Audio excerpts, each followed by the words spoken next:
Hey guys, we are back. Welcome to Rankable episode 38. I'm your host as usual, Jared Thomas, Senior Account Executive at iPullRank. I have two special guests. I actually have a co-host today, our Senior SEO Analyst, Alex. How are you, brother? I'm great. Thanks for having me finally. So thank you for joining. Only a year, and I've been dying to have you on. But it's fun to have you on, brother. Your knowledge, I'm pretty sure that the audience is going to get a lot of information from you and learn a lot from both of you. So, and then we also have our other special guest. I'm honored to have you here today. But she has over 20 plus years of experience in the SEO industry, worked for companies like Bruce Clay Inc., Terrakeet, and also a plethora of experience working on the brand side. Currently, she's the director of Global Technical SEO at Automation Anywhere, and was recently named by Search Engine Land as one of the top 13 women who are shaping the SEO industry. So I'm proud to introduce and happy to have you on. I'd like to introduce our special guest, Tammy Woods. How are you? Hi, thank you. I'm blushing. You can't really tell, but I'm blushing. That's fantastic. Now, I'm going to send you that clip. So everywhere you go, you just enter. Okay, I'll just run it on a loop just for my ego, like nonstop. That'll be good. I'll send it to friends, neighbors. There you go. Conference entrance music. Exactly. I should bow when I come in. Oh, by the way, here I am. No, it's a pleasure to be here. I'm slightly nervous, so excuse my fumbling. You're great. I've been crazy lucky in my career, insanely lucky when I stumbled on SEO before it was even SEO. And that's pretty much the joke. It was about 1995, mid 1995, which, where there was horse and wagon and mud streets and stuff. And somehow I stumbled into internet marketing. And I've just been insanely lucky ever since. Every job I've learned, I've grown, I've taught. It's been great. And I'm not going to stop. So there you go. Never gonna stop. That's it. It's a pleasure to have you on. Like once I know me and you have had our conversation through, offline and stuff like that. As soon as I saw any type of notoriety, anytime I'm like, there goes Tammy, she got another one. And we had our funny conversation. So it's really an honor to have you on. And for all the audience, everybody watching, thank you for tuning in again. For today's episode, we're going to talk about preparing for the core web vitals, right? So if you're not an SEO, you're probably like, Jared, what the heck are you talking about? Why is this important? And what are we doing? So let me just give you a quick intro, and then we'll go into explaining what this means for your brand, what does it mean for your website, what are some things you can do to future-proof your website for future updates, and hopefully you get a lot out of it and can implement. So just from the top, so core web vitals essentially are just a set of specific factors that Google considers important in a web's page overall user experience. So they're made up of 3 specific page speed, user interaction measurements, which are our largest contentful paint, which is what is the time that it takes for the largest image on your page to load up, first input delay, and cumulative layout shift. So in short, what core web vitals are is just a set of factors that will be part of Google's page experience score. So if you guys want to continue ranking and want to give your website the best chance to rank, these are some factors that you should absolutely be taking into consideration. And we've got 2 experts here today. We're going to dive into it, and we're going to give you some actionable items. So I think the best place to start is, so how do you guys feel about the postponing the update? So for those who don't know, they postponed it several times, and they're saying because most of the websites wouldn't be prepared for such a shift. So I'm curious, what do you guys think about the update? And does it suggest it's going to be less dramatic of an update when they, since they've been so loose on the dates? Go for it.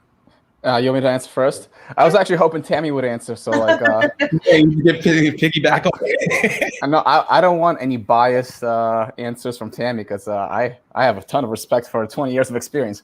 Yeah. So from my point of view and my 2 senses, it just sounds like a high school kid asking for like a project extension, like for a second time.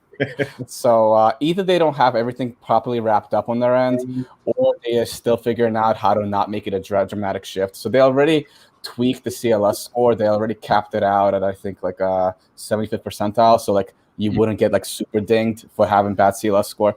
So my hunch is that they want this update to go roll out, but they don't want it to be dramatic. They don't want a bunch of hate mail. They don't want a bunch of people around the world saying, you just destroyed my business. And they want it to be as seamless as possible. And obviously, people generally like to have more time to prepare for things. So anytime things get pushed back, it gives people a little more breathing room. So it's a win-win, but in the back of my mind, I'm thinking, is this going to be a big thing at this point? When it rolled out, when the announcement came out and everybody started to panic in the industry, obviously, Twitter we all blew up, right? Yeah. Oh my goodness, what is this? I was not panicking. It has been a thing for years. Make your website fast, make it user friendly. The only thing they've done now is assigned dimensions to what they expect to see, right? CLS and all of that. So I didn't panic. The more that came out about it in the industry and the more we were talking about it, the more articles that were coming out, I still was not panicking. And the reason why is if you have a foundationally strong website, it can take this. There's several good takeaways from it. I believe that a lot of people on the front end are not aware of largest contentful paint. Yeah. Right? Yeah. Or cumulative layout shift. You're not aware of that because we're so used to, as users, to have a website be responsive and do what we expect. We don't see the little shifts. We don't see the movement too much because we're used to high quality responsive design since what, 2017, 2016? Yeah. Something like that. So I didn't really panic about it. The next thing, quite honestly, why they pushed it back, I think they pushed it back because this sounds terrible, but I think they want to be really transparent. Listen, this is going to be a thing.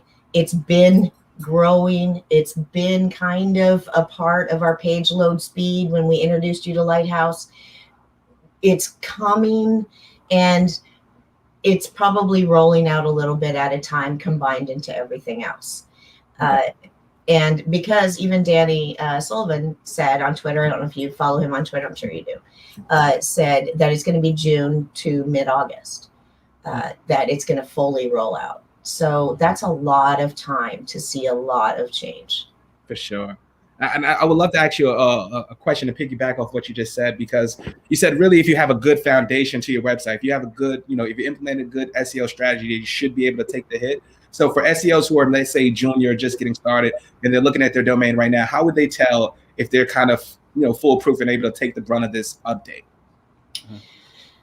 That's a really good question. So you can start out with Lighthouse, right? Mm-hmm. Take those numbers out of the gate. It's built into the Chrome developer thing. Yeah. Get with your dev team, walk through these things, GT metrics, use tools, find out what's screaming for a need and look into that. If it doesn't align with the 3 core vitals, cool, fix it anyway because it's broke. Yeah. And I mean, start there, look at the back end, and really for any sort of SEO person, my focus is technical SEO, but trust me, I've done it all. Some better than others. Technical being better than others. There you go. Go ahead. An expert in everything. But yeah, get with your dev team weekly, every 2 weeks. Get with your dev team. Read an article. Try to educate yourself on this whole concept, not specific to those 3 things, but to the user experience and the UX design as a whole. Your developer is going to be your best friend when it comes to implementing these back-end UX things. Honestly, they really are. And learn from them. Learn the lingo so you can boss them around better. Absolutely. And another one for you guys, for anybody who's like new to SEO, another free resource you can use is just PageSpeed Insights. So that'll give you absolute quick. You put it, input your URL, whatever.com, and it's going to show you these 3 metrics. It's going to show you your page speed for mobile and desktop, and it just gives you a view of what you can be doing to optimize. So it's going to give you a really clear view. So always keep that in mind. I look like you say something. Tack on one more. Go check out Google Search Console because they have a report specifically for Core Web Vitals, and it'll even list out the pages that it applies to. So instead of just saying, well, generally we need to improve our cumulative layout shift, it'll say like, well, here's 10 pages where it's horrible. And you can go with that information to your developers and say, like, here's where we need to work. So that's another thing too with this metric is they're saying it's groupings of URLs. It's not specific. So you can't just fix your homepage and go, woo, we're good. You got to fix it all. You can't pick and choose what you want to with that. And that's a really good point. Also, it's going to include some no index files. So if you have a ton of content on your server, on your site that you're not serving to Google, you really need to evaluate that. Is that offering any value at all to your user? Because if it's not, let's do something about that. Let's clean up the technical debt that you may have in your content. Absolutely. And just to keep it top of mind, everyone listening, right? You should always be thinking about, anyway, when you're thinking of building your website, when you're thinking about building your content, when you're building out your keyword list, think about your users first. What's best for your users? If you keep that core mindset or that core principle in mind, like, you're going to succeed, right? You're going to understand, what would be best for you, right? Right now, attention spans are like this. We all know this, right? So if you don't have the right experience, you're leaving up an opportunity for your competition to come in and swoop in, get your traffic, and get your conversion. So please keep that in mind, guys. And I would love to ask you too a question, because I get this on the sales calls all the time. Why is there such a disconnect between devs and SEOs? I feel like devs are like on their own island. SEOs have their own thing. Never a perfect marriage, right? So what can you do if I'm an SEO, I'm struggling to talk to the dev team? How can we get ahead of this, right? And what can I do to make sure they're thinking about these things?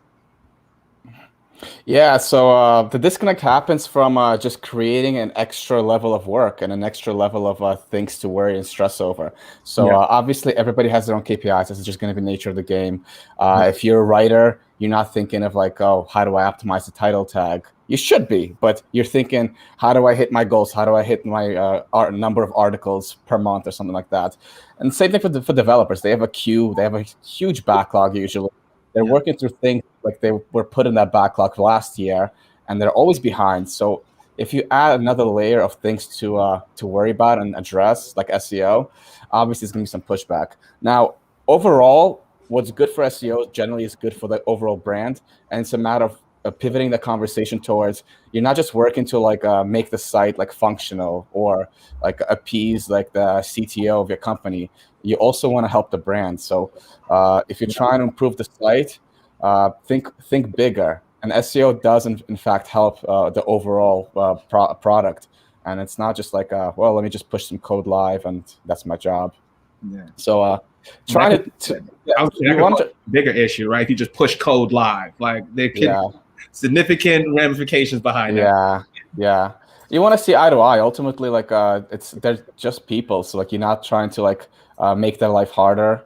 And ultimately, you just have to explain like where you're coming from. It's not that you want to boss anyone around.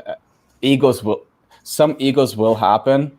So you have to be aware of that. So if somebody who's like, oh, Tammy, you have a lot of things to say right now. I'm just talking. No, I have a big ego.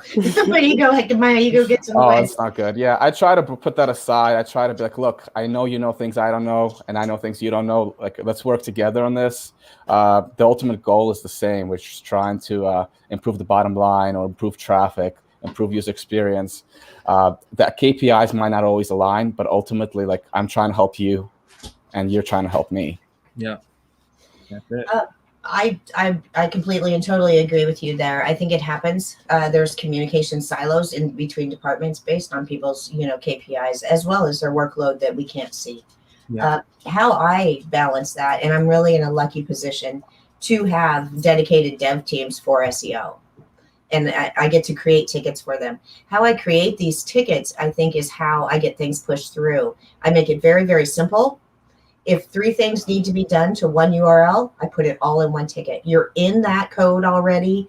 I'm going to make it just as easy as I can for you to help me and make you look good. Additionally, honestly, talk to them. Ask them questions. Learn their language. Learn what JavaScript means. Learn what Ahref is. Look at the code and embrace the code, because you're going to learn something as well. And it's very, very beneficial to know how to code, or to at least, and I can't code per se, but to at least analyze it, quickly look at it and go, oh, I see an issue here. Yeah. I can address this issue. Mm-hmm. But as you said, I agree. They are busy. Dev teams on sites are busy, and it's trying to make their job as absolutely easy as possible to make my job look better. Yeah, and a bit on a personal level, just don't treat them like tools. That's also a big problem. People just use them as like a means to get to an end that they want. Nobody likes that. If somebody comes to you as an SEO and says like go SEO my site, that's not very nice to hear. You want to have like an actual conversation. Like you want to hear questions, show interest in their work, show interest in their workload, relate to them. Honestly, like just because it's a colleague and you want to keep it professional doesn't necessarily mean you have to like treat them like someone to offload work on. Exactly. You know what's surprising to me when I have these conversations is that they don't have, at least most organizations don't have a process in place for the SEOs and devs. So if you're gonna make these changes to a title tag or whatever, a piece of code implementation, there should be processes and things you have to check off in order to do so. Because how you present that to the devs is if they present a piece of code that goes live and it messes up the entire website, traffic's not coming in, conversions aren't happening, that makes everyone look bad, right? So try to put something in place or some sort of process so you guys can check off those boxes and everybody's tail is covered, for lack of a better term. I also ask questions. Yeah, I do. I'll ask, if I'm not seeing anchor text. Yeah, I should be. I can see it in the code. Why am I not seeing it in the wild? And I'll ask. I'll send out an email and go, I'm seeing something very strange. Can you educate me on this? Because I don't want to put in a ticket and waste your time.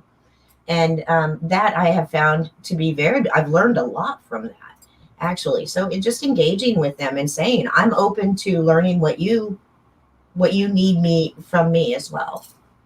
Utilize your resources. Yeah. And be transparent on your side as well, because a lot of SEOs want to hoard all this information. A lot of developers are very intelligent. I would say I've never met one that hasn't been very open to learning a little bit of SEO. Maybe I'm just lucky, but honestly, if you explain why you're trying to get things done, they're all ears, and they pick up new languages all the time. And SEO you could technically say it's just another language to speak. Yeah. And quick question back to the CWV, right?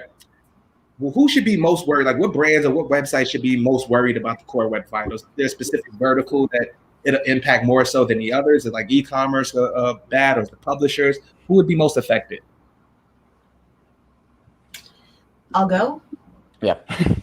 I don't know for sure at all, but I believe I think e-commerce is going to struggle just with how the platform or the CMS systems are, with the amount of products and the changes, and it could easily miss something and make an error down the road. Obviously, because this is focused in groups of URLs. So if you mess up a category or something like that, you could really suffer from it. The other one across the board that I think will suffer with this is websites that had amazing SEO like 4 or 5 years ago, did everything they were supposed to do, and they've just been scooting along, just doing just fine. And boom, here we are now. And I think there's going to be a panic if indeed this does hit at one specific time or another. So where they don't have an expert on staff, I think they're going to be struggling to find somebody to help them. Curious, what do you do if that does happen, right? So say we've been scooting along the past 3-4 years, our conversions are pretty stagnant. We know what we're gonna get month over month, week over week, right? And then all of a sudden, boom, it happens. What is step one? What do you do? I'm just curious. You call the person that did your SEO previously, because that's the only SEO you probably know. Yeah. But no, hire somebody. You got to hire somebody. You got to hire somebody to come in. You have to change your focus that this is not going to go away. This being part of the core update as it goes forward, which you guys know 3 or 4 times a year, that really hit you hard or, give you a positive hit. Yeah. It's got to be done. It's got to be taken care of. So I would recommend now any company out there that doesn't have an SEO on staff or doesn't have a consulting relationship with an SEO or isn't aware of this going on, put your feelers out, because this is going to be a thing. And you have to put a filler out to Jared Thomas and iPullRank. There we go. Just joking. Yeah. But, Well, if you're not sure at this point, you definitely should start checking what your scores are looking like. So don't assume that just because your site loads fine, that everything's fine. A lot of these scores are measured on mobile devices and not necessarily the best mobile devices, because we're trying to basically assume the worst case scenarios here. We're trying to make sure that people who don't have access to the best internet or the best in their mobile phones can actually access and see your site. So if you're just like browsing on your latest machine and you think like, oh, everything loads here, like just take a look at all your scores. And if you don't know how to find them, read up on it. And if you're still not sure, definitely reach out to Jared. Appreciate you. I wish I had an air horn. I need some sound effects here. I gotta take this to the next level. Flash the email on the screen for everybody. Call me. Get an 800 number. Yeah, exactly. Missed opportunity there, Jared. I don't know. Yeah, man, I'm messing up, Tammy. I'm messing up. But like another question. This was actually a good one, Alex, you brought up, right? So how big will the backlash in the SEO community be after all the work people are doing to prepare for this update results in minimum change? Will people be even more mad if this is a huge update and the SERPs completely change? I think that's a great two-part question. What are we going to be mad about? Yeah, I think no matter what happens, people are going to be mad. So if it's like a dud, then all the people who are like yelling at their developers for the past year to get this done are going to hear from their developers who are like, well, where's the traffic?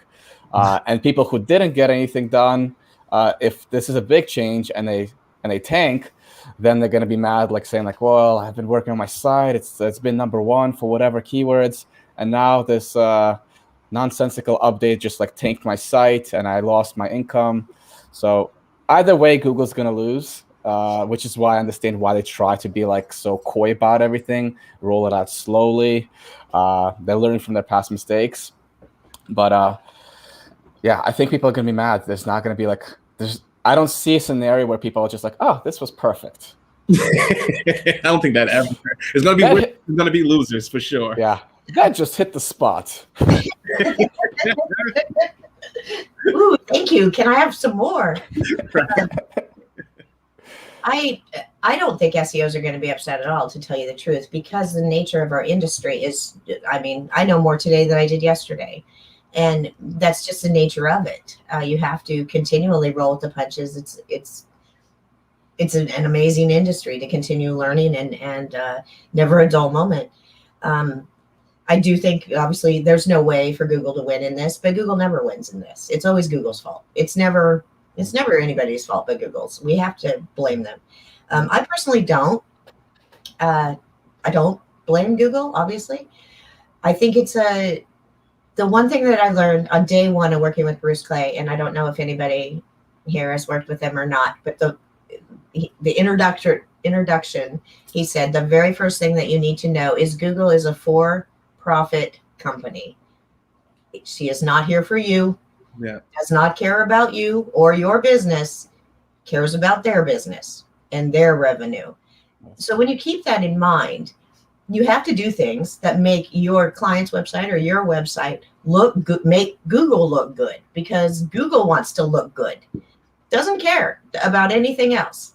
So when you design, when you do your site and you do it for users, not search engines, but for users, really great content, really strong user experience, really beneficial and a fun place to be, then Google's going to say, look, I'm giving you this URL in the #1 position because this URL makes me look good for your query.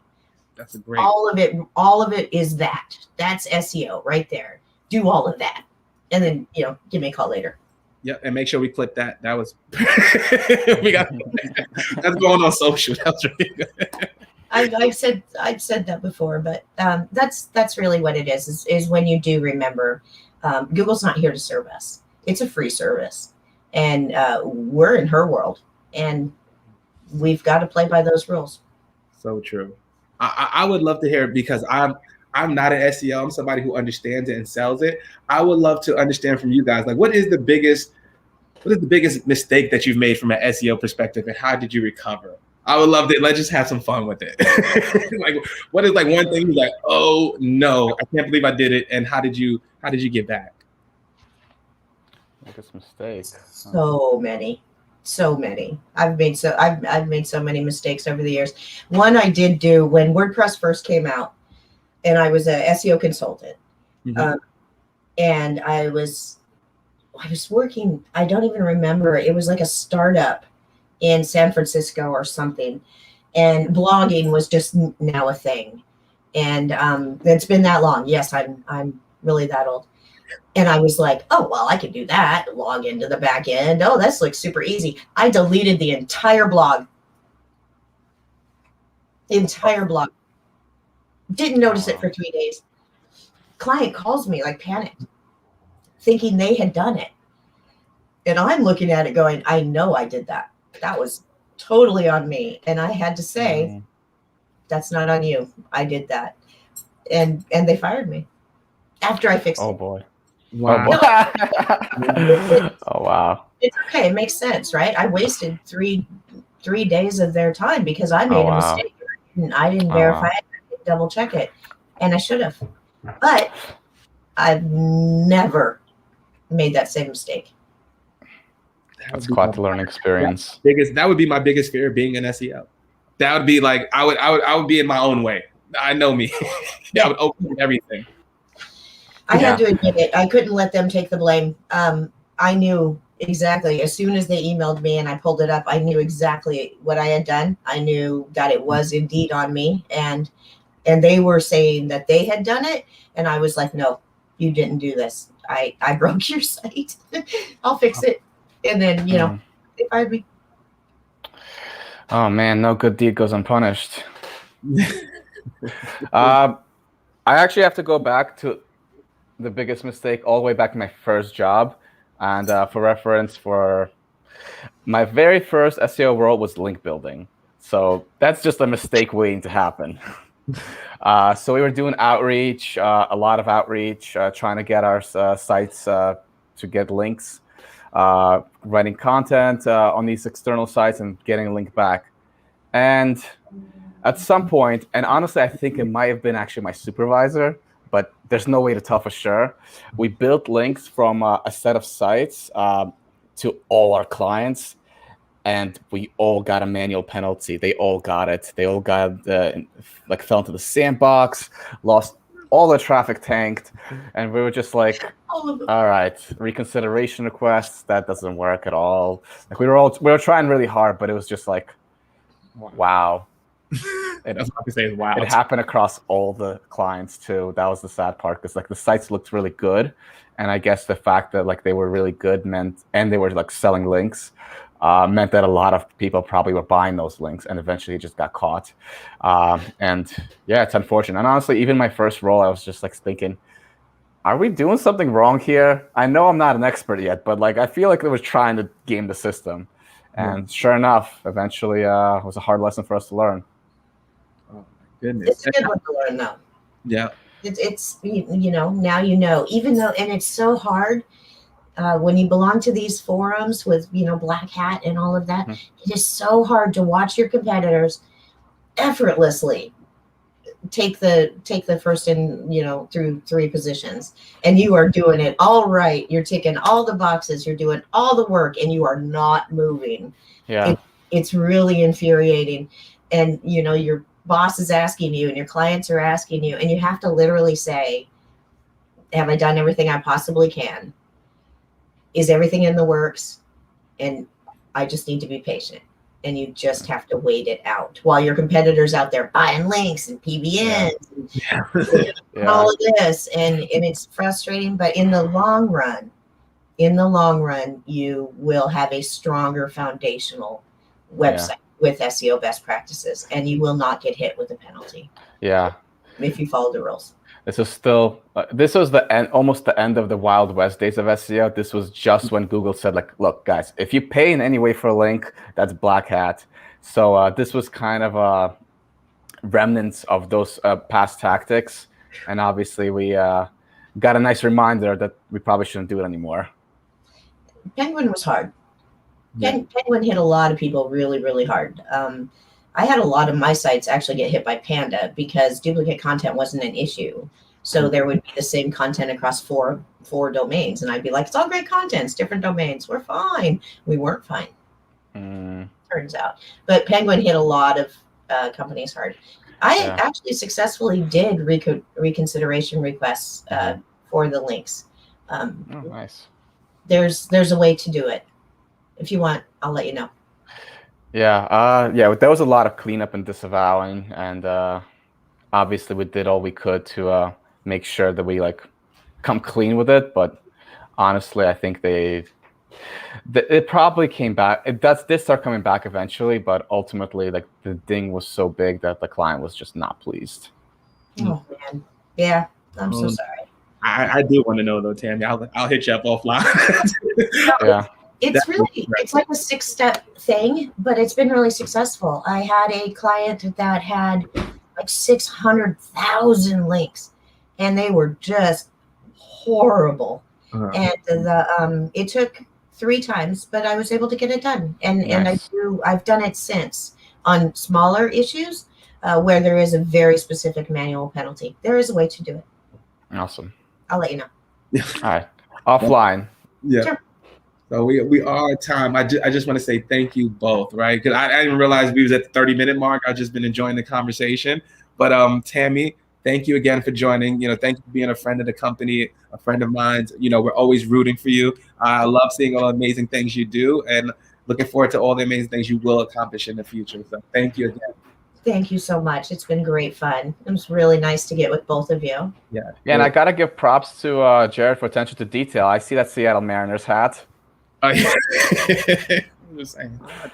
I tried, but thank you too.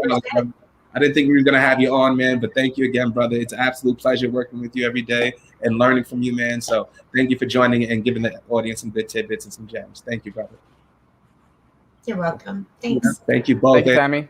For everyone joining next week, we got a great episode for you guys next week of why you should start a podcast as a brand, right? What are the benefits? So we're gonna go through each step by step and give you guys the tips of what we've done, and hopefully you succeed. But thank you both again. Hope everybody has a great week, and we'll see you again next week. Take care. Bye-bye. Bye.